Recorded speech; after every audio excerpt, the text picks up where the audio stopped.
오늘 우리가 함께 살피는 시편 4편은 앞서 우리가 다룬 시편 3편과 마찬가지로 다윗이 또 다른 고난의 상황 속에서 쓴 시이자 기도입니다. 특히 이 시는 그 배경적인 상황이 우리가 자세히 추론할 수는 없지만 특별히 경제적인 어려움과 이렇게 결부되어 있는 그러한 상황에서 쓰여진 것으로 보입니다.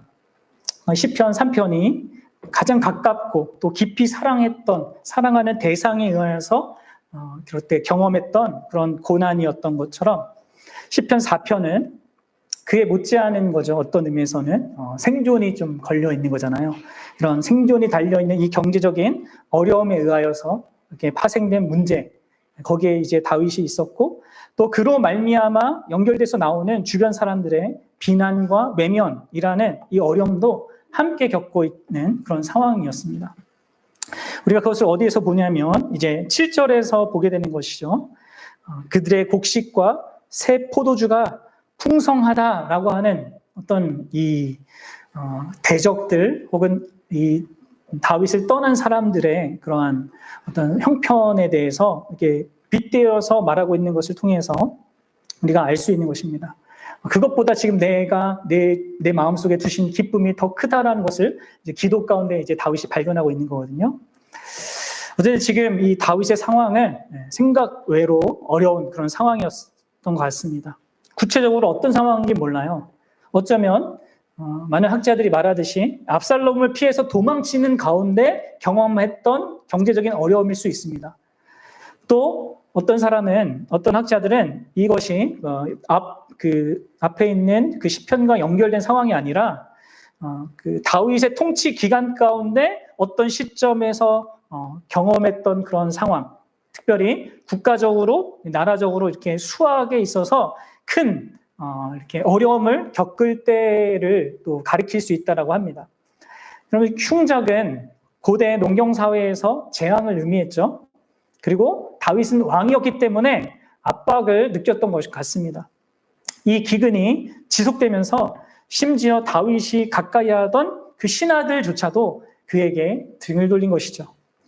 그래서 여러분들 2절에 나오는 인생들아라고 한 이 단어를 한번 보시면 이 단어는 문자적으로 사람의 아들들이라는 뜻이에요. 이 사람의 아들들이라는 이 말은 소위 힘이 있는 사람을 가리킵니다. 부자, 토지 소유자, 유력자, 권력자들. 그들을 이제 대표로 이렇게 사람의 아들들이라고 하는데 그들이 지금 다윗을 대적하고 있는 상황이 벌어진 것이죠. 오늘날로 말하면 사업가, 아니면 노동조합 대표, 아니면 고위정당 지도자들, 또 아니면 대기업 총수들이라고 할 수 있습니다. 오늘날 대통령이 그들과 잘 지내는 게 나라를 이렇게 잘 다스리는 데 중요한 역할을 하지 않습니까? 마찬가지죠. 이 고대 사회에서도 이 왕인 다윗이 바로 이들과 좋은 관계를 유지하고 그들의 세력을 또 그들의 도움을 기반으로 백성들을 이렇게 통치할 수 있었던 것이죠. 그런데 이들이 지금 다윗에게 등을 돌린 것입니다. 그리고 심지어 하나님께로부터도 등을 돌린 것이죠. 그들은 왕을 비난했고 그 왕이 신뢰하는 하나님도 외면했습니다. 그래서 다윗이 2절에서 그렇게 얘기하고 있는 것입니다. 인생들아 어느 때까지 나의 영광을 바꾸어 욕되게 하며 헛된 일을 좋아하고 거짓을 구하려는가. 그러니까 그들이 이제 다윗을 향하여서 힐난하면서 이렇게 욕했던 것이죠. 하나님이 택한 자라고, 하나님의 왕이라고. 그런데 왜 이 나라가 이 고통을 받고 이 기근에, 이 흉년에 어려움을 당하는가? 진짜 하나님이 세운 왕이 맞는가? 우리는 인정할 수 없다 하면서 다윗을 비난하기 시작했고, 심지어 그들은 더 나아가 무엇입니까? 헛된 일을 좋아하고 거짓을 추구하는 길로 나아갑니다. 그러니까 다윗이 신뢰하던 그 하나님으로부터도 돌아서서 헛된 것, 우상들, 거짓, 우상이 추구하는 어떤 것, 이런 것을 향하여서 나아간 것이죠. 우리에게 풍요를 가져다 줄 수 있는 지금 그런 세상이 약속해주는 그런 것을 향하여서 그 이방신을 향하여서 나아가겠다. 그런 자들이 있었던 것입니다. 다윗은 지금 이러한 경제적인 어려움 속에서 또 가까운 신하들의 그런 비난과 외면을 경험하고 있는 것입니다. 이런 것들은 오늘날 우리에게도 여전히 일어날 수 있는 일이죠. 우리가 잘 다니던 직장에서 해고를 당할 수도 있고요. 또 회사가 부도나거나 심각한 빚을 갖게 될 수도 있습니다. 경제적인 파산을 하거나 또 심지어 노숙자가 되는 일도 있을 수 있죠. 그리고 그렇게 우리의 생존을 위협받게 된다면 이것만큼 우리의 믿음을 시험하는 것이 없을 것입니다. 여러분들은 어떻습니까? 우리가 다윗처럼 이 한 나라 전체를 책임지는 왕이 아니지만 한 가정의 남편이고 아버지라면 또 부모라고 한다면 또 가족을 이끄는 아내라고 한다면 그러면 어떻게 내가 내 가정을 이런 어려운 상황 속에서 가정을 부양해야 하는지 또 어떻게 해야 되는지 고민하지 않을 수 없는 것이죠. 하나님께서 날 잊은 게 아닌가, 도대체 내 상황을 아시는 건가 하는 의문도 들 수 있습니다. 주변 사람들은 또 나를 떠나가고 나를 비난하고 하나님께로부터 등 돌리는 이런 상황 속에서 여러분들은 그런 상황에 여러분들이 처했다면 여러분들 어떻게 하실 것입니까? 제가 말씀드렸죠. 여러분 우리 신자에게는요 어떤 상황도 일어날 수 있습니다. 이 다윗이 경험한 이거요 우리 인생 가운데 없으리라고 우리가 보장하지 못해요. 우리는 악과 고통이 있는 현실을 살기 때문에 그렇습니다. 그런데 중요한 것은 이런 상황 속에서 하나님을 믿는 이 다윗이 어떻게 이게 반응했는가 이거죠. 또 그것을 우리가 이 시간 이 말씀을 통하여서 이렇게 보고 깨닫고 또 내 삶에 적용할 수 있고 그것을 대비할 수 있다는 것이 참 감사한 것이죠. 여러분들 다윗이 어떤 반응을 하고 있습니까? 다윗은요 2가지를 하는데요. 먼저 하나님께 외치고요. 그리고 사람들에게 외치고 있습니다. 이게 이제 다윗이 한 거예요. 다윗은 지금 하나님을 향하여서 먼저 나아갑니다. 하나님께 먼저 나아갑니다. 그리고 그 하나님께 나아간 그 중심으로 자신을 떠나간 자들과 또 자신과 함께 하고 있지만 여전히 불안해하고 두려워하고 있는 자들을 향하여서 외치고 있습니다. 그럼 이게 우리가 좀 주목해 봐야 될 거예요. 그리고 우리는 이 순서를 잘 기억해야 합니다. 이렇게 하는 게 지혜입니다. 달리 말해서 여러분들이 사람들과 이야기하기 전에 사람들에게 뭔가를 말하기 전에 어려운 상황 속에서 힘든 형편 속에서 사람들에게 뭔가를 말하기 전에 먼저 하나님과 이야기를 해야 한다는 것이죠. 이게 여러분들 지혜라는 것이죠. 그래서 스펄전 목사님은 이 부분에서 이렇게 설명했어요. 만약 우리가 하나님과 지속적으로 대화했다면 확실히 우리는 사람들에게 더욱 담대하게 모든 것을 말할 수 있을 것이다. 자신의 창조주를 담대하게 마주하는 사람은 사람들의 아들들 앞에서 떨지 않을 것이다. 그렇죠, 여러분들. 하나님과의 관계 속에서 먼저 자신이 마음이 준비되고 또 이 상황에 대한 것을 바르게 판단하고 난 다음에서야 이러한 나를 대적하거나 또 나와 함께하고 있지만 두려워하는 자들에게 합당한 이야기를 해줄 수 있는 것이죠. 우리가 우리의 힘으로 어떻게 할 수 없는 그런 환난에 닥쳤을 때 우리가 해야 될 것이 바로 이것입니다. 먼저 하나님 앞에 나아가는 것이에요. 나를 대적하는 자들, 나에게 힘겨움을 가져다 주는 자들을 원망하는 것에 앞서서 또 푸념을 늘어놓거나 아니면 세상적인 도움을 구하기 위해서 사람들을 찾아 나서기에 앞서서 여러분들 먼저 하나님을 찾고 하나님께 말해야 된다는 거예요. 그렇습니다. 여러분들 진짜 하나님만이 우리를 진정으로 도울 수 있기 때문인 것이죠. 하나님 안에서만 내가 내 인생의 그 현실을 제대로 볼 수 있기 때문인 거죠. 여러분들 그래서 우리가 하나님을 찾아야 합니다. 그리고 그렇게 하나님을 찾되 어떻게 해야 됩니까? 시편은 항상 우리에게 이것을 상기시킵니다. 항상 내가 가진 문제를 내려놓는 것부터 하지 말고 뭐부터 해야 됩니까? 하나님이 어떠하신 분인가를 우리가 주목해야 한다는 거예요. 그럼 다윗은 하나님의 성품을 기억해내고 있습니다. 그것을 먼저 상기하고 있습니다. 나의 기도를 받으시는 하나님이 어떠한 분인가를 먼저 의식하고 있다는 것이죠. 그럼 내 문제를 그분 앞에 내려놓기 전에 이것을 하십시오. 그래서 다윗이 하나님을 뭐라고 부릅니까? 4장 1절에 뭐라고 해요? 내 의의 하나님이여 라고 부릅니다.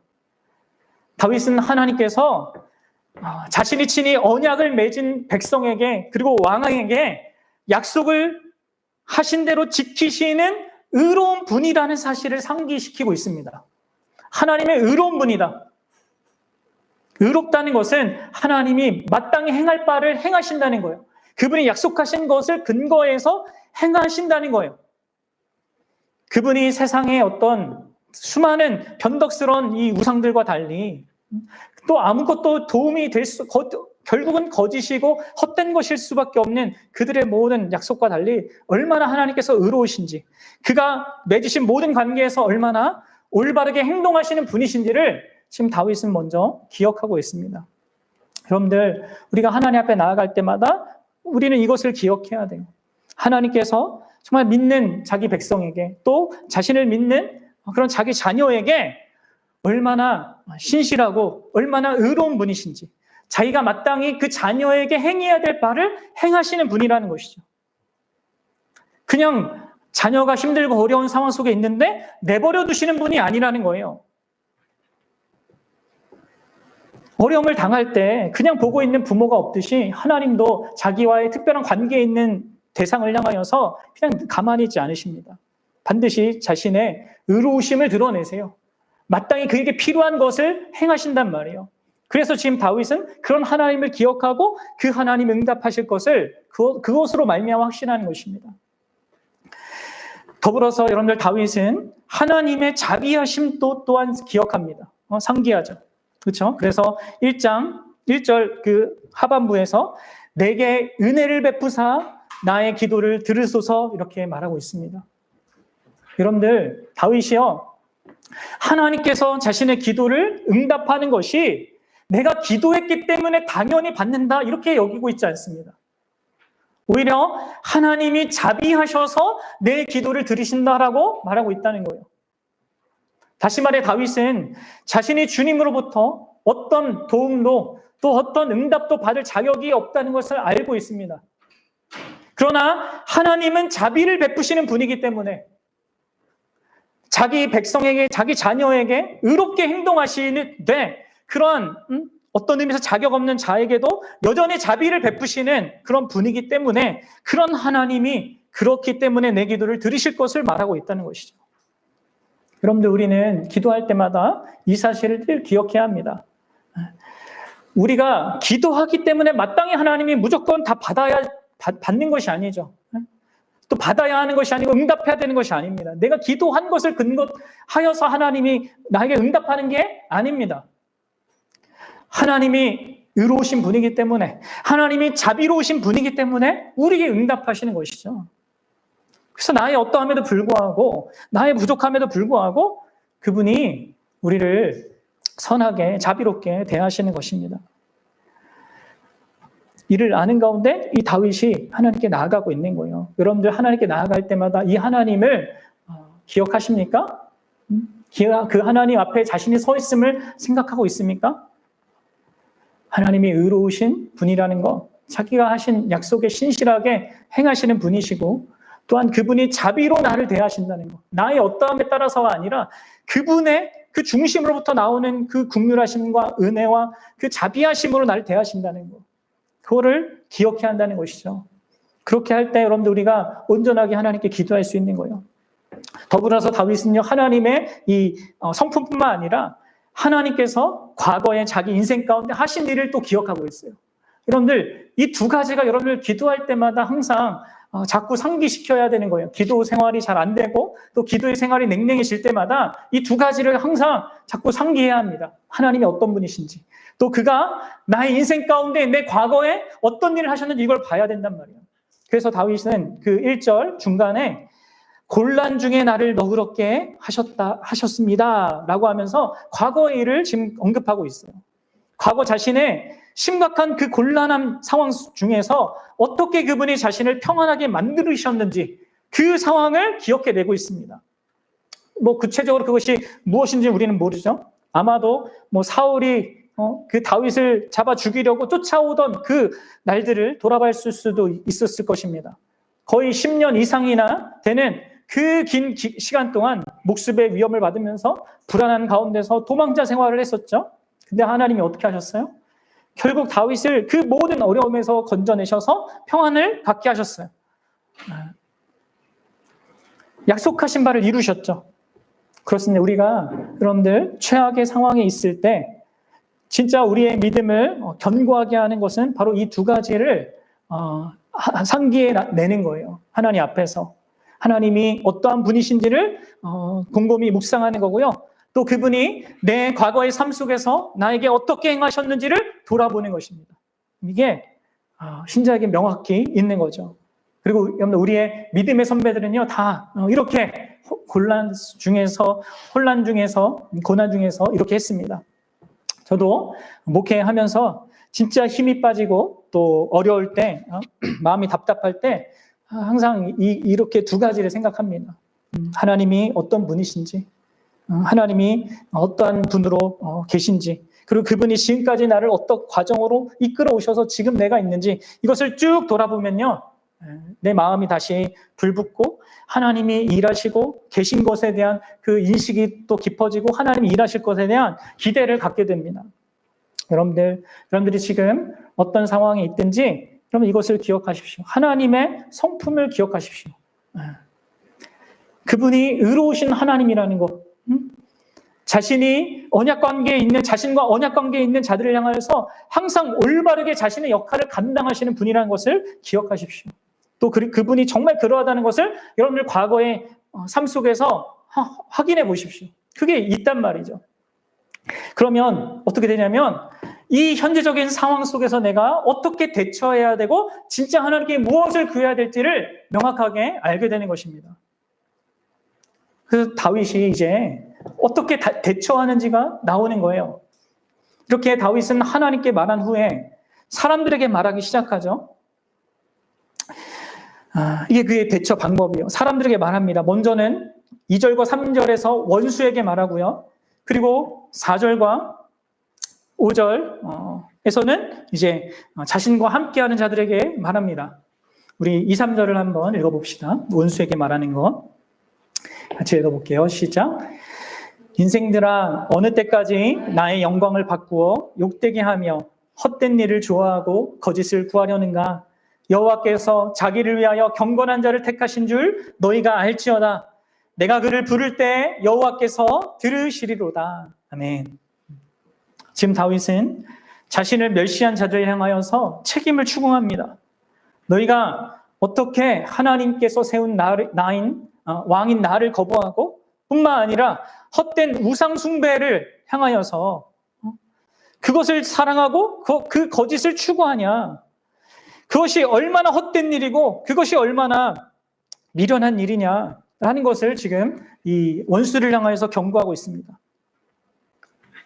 너희들이 하는 일이 지금 단순히 그 삶의 좋은 것을 향하여서 나아간다고 하지만 그게 진정으로는 하나님이 내게 주신 영광을 욕되게 하는 거고 또 결국 너희들은 헛된 것을 좋아하는 것이고 거짓을 추구하는 것이다. 진짜 너에게 참된 행복을 가져다 주지 못할 것을 추구하는 것이다. 이렇게 말하고 있는 것이 경고하고 있는 것이죠. 그럼 그러면서도 지금 다윗은 그들을 향하여서 하나님이 어떤 분이신지를 또 상기시키고 있어요. 뭐라고 하고 있습니까? 하나님께서 나를 택한 것은 자기를 위해 경건한 자를 택한 것이다. 여기서 지금 다윗이 말하는 것은 무엇입니까? 여기서 경건한 자라는 것은 자기가 특별하다는 게 아니에요. 자기가 뭐가 다른 사람보다 잘나서 그렇게 된다는 것이 아니라 이 경건한 자라는 것은 하나님의 언약적인 사랑을 받는 대상을 말합니다. 하나님의 언약적 사랑이 헤세드라는 히브리 단어인데 그 헤세드의 그 명사형이 하시디라고 있어요. 그 경건한 자라는 뜻인데 이 헤세드의 사랑을 받는 자가 경건한 자입니다. 그러니까 지금 다윗은 자신이 스스로 훌륭해서가 아니라 하나님께서 나를 사랑하기로 작정하셨고 사랑하기로 하셨기 때문에 나와 언약을 맺으셨고 나를 이렇게 택하셨다. 하나님은 그러한 분이고 그렇기 때문에 내가 그를 부를 때 그분은 반드시 들을 것이다. 이렇게 말하고 있는 것이죠. 하나님의 어떠하심을 바라보라고 지금 이 대적들을 향하여서 자신을 배반한 자들을 향하여서 말하고 있는 거예요. 왜 이렇게 얘기하고 있습니까? 물론 대적들이 진짜 이렇게 그의 마음을 힘들게 하고 어렵게 하고 화를 내게 한 어떤 사실이 있는 것이지만, 그럼에도 불구하고 지금 다윗은 하나님과의 관계 속에서 이 대적들의 상태와 이 그들이 결국 나아가는 그 결론이 얼마나 비참한 것인가를 그들에게 지금 알려주고 있는 것입니다. 안타까운 마음으로, 긍휼히 여기는 마음으로 그들이 하나님께 돌아올 수 있게끔 말해주는 것이죠. 여러분들, 다윗도 처음에는 힘들었겠죠. 그동안 나를 잘 따르다가 상황이 달라지니까 자기를 버리고, 그렇게 또 하나님도 버리고 그렇게 나아가는 자들을 향하여서 배반감도 느끼고 분노도 일어났겠죠. 그러나 그가 먼저 그들을 향하여 나아가진 것이 아니라 하나님과 관계 속에서 이 현실을 보고 이 상황을 보고 또 그들의 실상을 보니까 그들이 더 불쌍한 거죠. 뭐예요? 결국 그들이 추구하는 것은 헛된 것이고 그들이 나아가는 것은 거짓을 추구하는 것이니까. 그래서 다시 한번 하나님을 봐라. 하나님이 어떻게 자기를 위하여서 이 경건한 자, 언약의 사랑의 대상이 되는 나를 택했고 나를 통해서 내 기도를 들으셔서 하나님 자신의 영광을 나타내시는지 그것을 보라고 말하고 있는 것입니다. 이게 이제 다윗이 자기 대적을 향하여서 취한 그 반응이었단 말이에요. 그리고 더 나아가서 다윗은 자신과 함께하는 자들을 향하여서 이제 4, 5절에 이렇게 얘기해요. 자신과 함께하는데도 여전히 마음에 그런 온갖 동요가 일어나고 있는 자들, 그 대적들이 하는 말에 의하여서 진짠가? 이 다윗이 정말 우리가 믿을 사람 맞나? 하나님을 내가 신뢰하는 게 맞나? 이런 혼란 속에 있는 자들을 향하여서 이제 4절부터 5절에 이야기를 하죠. 우리 4절과 5절을 읽어봅시다. 시작. 너희는 떨며 범죄하지 말지어다. 자리에 누워 심중에 말하고 잠잠할지어다. 의의 제사를 드리고 여호와를 의지할지어다. 지금 이 다윗은 6개의 명령법을 사용해서 자신과 함께하는 이들의 마음을 하나님 앞에서 다루고 있습니다. 이런 다윗의 권면은 오늘날 우리가 당황스럽고 또 분노케 되는 그 상황을 맞닥뜨렸을 때 우리도 적용할 수 있는 내용이에요. 여러분, 지금 다윗이 처음으로 뭐라고 하고 있습니까? 사람들에게, 자기 편에 있는 사람들에게 떨라 이렇게 얘기하고 있어요. 여기 떤다는 것은요, 분노로 떠는 거예요. 그래서 새번역 성경은 너희는 분노하여도 이렇게 얘기합니다. 분노하라 이렇게 얘기해요. 이런 옳지 못한 상황에 대해서 분노하라는 것이죠. 하나님이 세우신 왕을 존중하지 못하고 하나님만 쫓아야 하는 그 지도자들이 죄악된 헛된 것을 쫓아서 거짓을 향해서 나아가는 그 모습을 보고 옳지 못한 거에 대해서 떨며 분노해야 된다는 거예요. 그렇습니다, 여러분들. 분노하는 건 당연한 것입니다. 분노 자체가 죄악된 것이 아니에요. 잘못된 것에 대해서 화를 내야 하는 것이죠. 예수님도 그러하지 않으셨습니까? 성전을 그냥 뒤엎으셨잖아요. 근데 여러분들, 그 다음에 다윗은 이어서 분노로 떨라 하면서 뭐라고 합니까? 그러나 범죄하지 말지어다 이렇게 얘기해요. 그렇습니다. 분노할 수 있고 올바른 우리 분노를 해야 되지만 그 분노가 우리로 하여금 죄로 나아가지 않도록 해야 한다는 것이죠. 그 분노 때문에 죄를 범하지 않도록 우리가 경계해야 된다는 거예요. 그렇죠, 여러분들? 우리가 분이 나면 얼마나 쉽게 아무렇지도 않게 죄를 범합니까? 그것을 정당화하잖아요. 우리가 그래서 이렇게 분노하면은 내가 평소에 이거는 전혀 하지 않을 행동과 말과 이런 것들을 한단 말이에요. 이런 부분에 있어서 경계하라고 하는 거예요. 그러면서 다윗은 세 번째로는 자기의 마음을 살피라고 하죠. 자, 두려워 떨며 범죄하지 말고 자리에 누워 심중에 말해라. 자리에 누워 심중에 말하라는 것은 자기 마음을 살피라는 거예요. 조용한 곳, 골방에 들어가서 자기의 마음을 살피라는 것입니다. 그렇습니다, 여러분들. 다른 사람의 잘못에 대해서 화를 내고 자기의 죄를 무시하는 게 얼마나 쉽습니까? 사실 다윗 자신도 그런 죄를 범했어요. 그렇죠? 자기가 범한 심각한 죄는 알지 못하고 억울한 사람이 당한 일에 대해서 엄청나게 불같이 분노를 드러냈죠. 그럼 우리도 그럴 수 있습니다. 다른 사람의 잘못을 비난하고 원망하느라 자기 마음에 자백해야 이 죄를 살피는 것, 이것에 소홀할 수 있는 것이죠. 그리고 네 번째로 다윗은요, 그들을 향하여서 잠잠하라고 해요. 하나님의 때를 기다리라고. 의로우신 하나님께서 모든 것을 옳게 만드실 것이니까 그 하나님을 기대하라고 말하고 있어요. 그리고 나아가서 다섯 번째로 의의 제사를 드리라고 요구합니다. 뭡니까? 다윗은 하나님의 백성이 그들이 마땅히 하나님께 해야 할 바를 하라고, 하나님의 의로운 분으로서 자신의 행해야 할 바를 자신의 편에서 우리가 다 헤아리지 못하지만 행할 것이니까 너희도 너희가 마땅히 행해야 될 그 의로운 삶, 의로운 행위, 의로운 제사, 이것을 행하라는 것이에요. 그러면 우리가 어떤 일에 분노하게 되면 우리가 하지 말아야 될 것을 하는 건 물론이고 또 어떻게 합니까? 당연히 늘상 해야 되고 할 수 있는 것, 그게 마땅한 것을 하지 않는 것을 또 정당화하잖아요. 난 화났어. 그러니까 나는 이렇게 원래 내가 하는 것을 하지 않으므로 내가 화난 것을 보일 거야. 여러분들, 이런 식으로 우리가 마땅히 해야 할 것을 하지 않는 그러한 또 잘못을 범할 수 있는 것이죠. 이것에 대해서 다윗이 경계하는 거예요. 너희가 화를 내는 것, 분노하는 건 알겠고 옳지만 그것이 죄가 되지 않아야 될 뿐만 아니라 마땅히 행해야 할 선을 행하지 않는 것으로 나아가면 안 된다. 그러면서 마지막으로 여섯 번째로 하나님을 의지하라, 이렇게 얘기해요.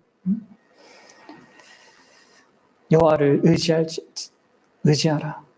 여러분, 다윗은 지금 위대한 왕이자 군사 전략가일 뿐만 아니라 자기 백성을 돌보는 목자로서 이 이야기를 하고 있습니다. 다윗은 자기 백성이 하나님과 함께 걸어가는 귀한 인생들이 되기를 원하고 있습니다. 다윗은 자기 백성의 영적 상태가 그들의 군사적인 기술이나 어떤 경제적인 상황보다 하나님과의 그 영적인 상태가 더 중요하다는 걸 알았어요. 그래서 이런 겉면들을 통하여서 자기 편에 있는 낙심해 있는 자들을 향하여서 지금 주고 있는 거예요. 그들에게 던져주는 것이죠. 여러분들, 여기에 지금 등장하는 다윗의 모습 속에서 예수 그리스도의 모습이 보이십니까?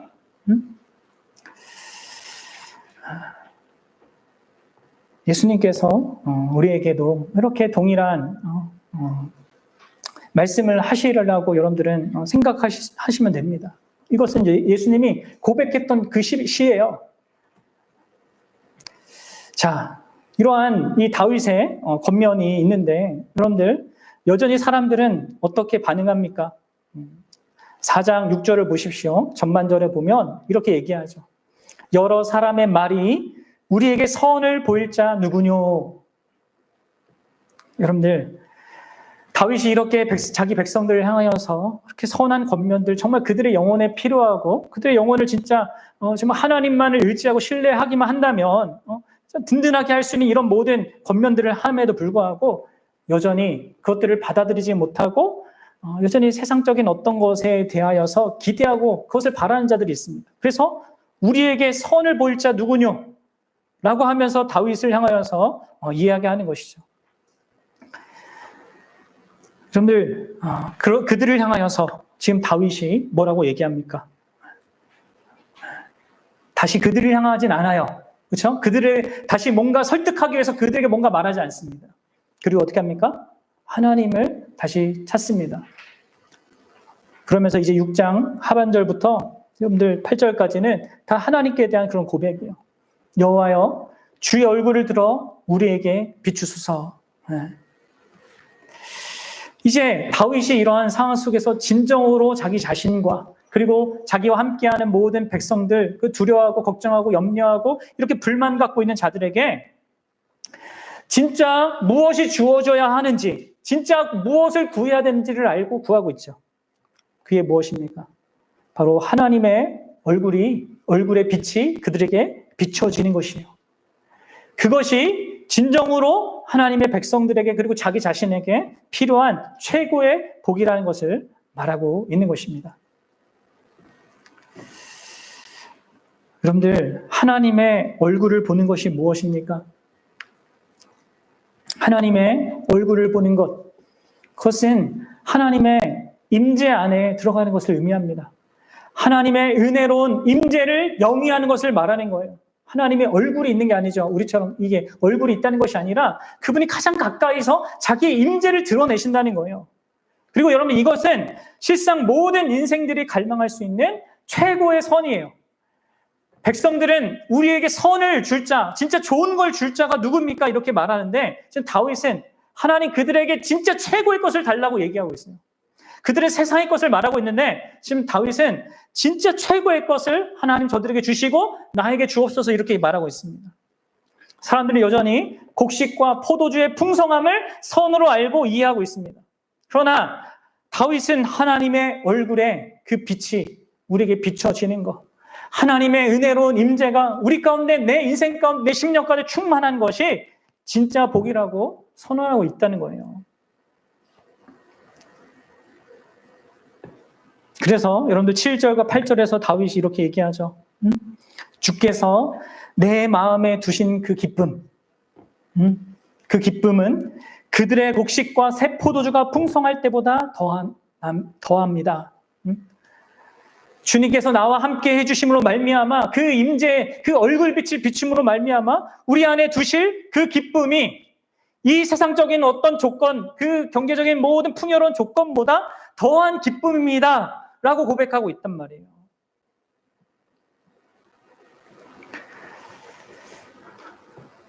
여러분들 어떻습니까? 여러분들, 우리는 이 하나님이 우리 마음 가운데 두신 이 기쁨을 가지고 있는 자들입니까? 그래서 이 현실이 고달프고 어려워도 우리는 다윗처럼 평안히 눕고 잘 수 있습니다 라고 고백할 수 있는 자입니까? 진짜 내 인생을 살게 하는 분, 진짜 내 인생을 안전하게 하는 분, 그분이 오직 하나님이기 때문에 그렇게 인식하고 인정하면서 이렇게 고백할 수 있냐는 거예요. 여러분들 진짜 잘 생각해 보십시오. 진정으로 무엇이 우리에게 기쁨이 되고 있고 무엇이 우리에게 안전이라고 한 것이 될 수 있는지. 세상적인 모든 조건이 다 갖추어지는 것, 그럼 그걸까요? 그것이 진짜 나를 안전하게 하고 참되게 기쁘게 할까요? 만약에 그 모든 조건이 다 갖추어져도 내 자신이 그것을 누리지 못한 상황에 처한다면요? 여러분들 어떻습니까? 모든 조건들이 경제적이고 모든 내 주변의 모든 인맥들이 다 좋아서 모든 조건이 완벽한다 하더라도 내 자신이 그것을 누릴 수 없는 그런 상황이 있다면 어떻겠습니까? 여러분들, 게다가 그런 모든 조건을 다 누릴 수 있는 나라 할지라도 그 사람이 진짜 최고로 행복하냐고요. 그럼 왜 수많은 이 연예인들이나 아니면 이 세계 최고의 이런 모든 것을 가졌다고 하는 사람들, 그리고 막 갑부 이런 부자들이 진짜 그들의 삶 속에서 참된 행복과 그런 기쁨을 영위하는 자들로 살아가고 있는 것을 우리가 봅니까? 아니, 왜 그들이 더 막 이상한 어떤 유흥과 이런 것들에 빠지고 막 마약 같은 이런 것들을 왜 추구하겠습니까? 그것이 여러분들 우리를 진정으로 행복하게 하고 기쁘게 하고 안전하게 하는 게 아니에요. 그러면 참으로 우리에게 기쁨이 되는 것은 참으로 우리에게 우리의 인생에 어떤 일이 벌어져도 우리를 행복하게 하는 것은요, 그 모든 상황적이고 조건적인 그런 기쁨보다 그런 관계적인 기쁨입니다. 여러분, 그리고 이걸 아는 게 진짜 참된 신자인 거죠. 여러분, 결혼하고 난 뒤부터 이제 저는 이제 저 혼자 막 좋은 데로 막 가고 저 혼자 막 맛있는 거 먹고 막 그렇게 하는 게요, 크게 안 기뻐요. 여러분들은 모르겠습니다. 어떤지 모르겠는데, 아무리 막 이제 그 목사님들과 좋은 데도 가고 막 맛있는 거 먹어도 그게 막 크게 그렇게 안 기쁘단 말이에요. 즐겁지 않습니다. 왜 그래요? 그냥 그것보다 제가 아내랑 또 자녀들이랑 내 가족이랑 이렇게 함께 하면서 이렇게 먹는 게 이게 더 저한테는 더 큰 기쁨이 된단 말이에요. 그러니까 혼자 먹는 그 뷔페보다 그냥 아내와 자녀들과 먹는 그 평범한 밥상이 좋은 거죠. 그러면 이게 관계가 주는 기쁨이라는 것을 아는 사람들이 경험하는 거죠. 그럼 우리의 그 평범한 식사를 진정으로 풍성하게 만드는 것은요, 관계예요. 여러분들, 마찬가지입니다. 악과 고통이 가득한 이 세상의 현실을요, 나로 하여금 든든하게 하고 기쁘게 하고 안식하게 하는 것은요, 환경적인 조건이 아닌 거죠. 오히려 우리의 이 힘든 삶을 풍성하게 하고 기쁘게 하고 든든하게 하고 안식하게 하는 것은요, 하나님과의 관계란 말이에요. 바로 하나님의 이 얼굴빛이 나에게 비추어지는 것, 나에게 누려지는 것이 이 악과 고통이 가득한 세상에서 내가 살게 하는, 아니 이 세상을 어쩌면 즐길 수 있는 놀이동산으로 변화시키는 그러한 참된 현실이란 말이에요. 사랑하는 여러분, 우리는 그래서 이것을 구해야 돼요. 하나님의 임재, 하나님의 얼굴빛이 내 인생 가운데 비춰지는 것을 구하고 그것을 영위하는 자가 되어야 한다는 거예요. 다윗에게 그것이 필요했고 다윗과 함께하는 백성들에게 그것이 필요했고 오늘날 우리에게도 이것이 필요합니다. 왜냐하면 우리는 언제나 악과 고통이 많은 이 세상을 살아가야 하니까요. 사랑하는 여러분, 그런데 놀랍게도 우리 하나님은 언제나 우리에게 진짜 최고의 것을 주시는 분이십니다. 이렇게 우리에게 가장 필요한 것이 이것이라고 안 이 다윗에게 하나님은 그것을 주시는 분인 것이죠. 그렇습니다. 우리 하나님은 자신이 창조한 것들, 그것만 우리에게 주시는 분이 아니라 그분은 자기 자신을 우리에게 주십니다. 그의 얼굴 빛을 우리에게 비추어 주시는 그런 분이십니다. 다윗의 하나님은 올라 우리에게 그 얼굴의 빛을, 그 은혜의 빛을요, 우리에게 가장 찬란하고 선명하게 비추어 주셨습니다. 왜? 어떻게 합니까? 바로 그분이 우리에게 독생자 아들 예수 그리스도, 하나님의 얼굴의 영광의 강치를 누구보다 더 우리에게 찬란하게 드러내 주시는 그 예수 그리스도를 우리에게 보내주셨기 때문이에요. 사랑하는 여러분, 예수 그리스도, 그분이 이 땅에 오셨어요. 그분이 왜 이 땅에 오셨습니까? 그분이 우리를 부하게 하시기 위해서 이 땅에 오셨어요. 그렇게 하기 위해서 그분이 가난해지셨습니다. 그래서 고린도후서 8장 9절에서 사도 바울은 이렇게 얘기하죠. 우리 함께 읽어봅시다. 시작. 우리 주 예수 그리스도의 은혜를 너희에게 알거니와 부유하신 이로써 너희를 위하여 가난하게 되심은 그의 가난함으로 말미암아 너희를 부유하게 하려 하심이라. 아멘. 사랑하는 여러분, 그리스도께서는 우리를 영원토록 부유하게 하기 위해서 그 하늘의 영광을 버리고 이 땅에 가난한 자로 오셨습니다. 그분이 주시는 부유함은 이 땅에서 우리가 잠깐 누리다 사라지는 어떤 것과 비교할 수 없는 것이죠. 10년, 20년, 50년, 60년짜리가 아닙니다. 영원한 부유함, 하늘의 신령한 그 모든 복을 우리에게 주시기 위해서 그분이 이 땅에 오셨고 그분은 그것을 위해서 자신이 친히 가난해지셨어요. 여러분들은 어떤 상황이 있어서도 전혀 간여한 자가 아닙니다. 어떤 상황이 있어서도 전혀 부족한 자가 아니에요. 물론 현실적인 어떤 것에 우리가 힘들 수 있지만 여러분 이것은 영원에 비하면 잠깐이란 말이에요. 영원한 부요함을 그분이 주시기 위해서 그분이 이 땅에 가난해지셨고 우리를 실제로 부유하게 하셨단 말이에요. 우리는 하늘의 그 나라를 상급으로 하나님의 나라를 유업으로 받을 자란 말이에요.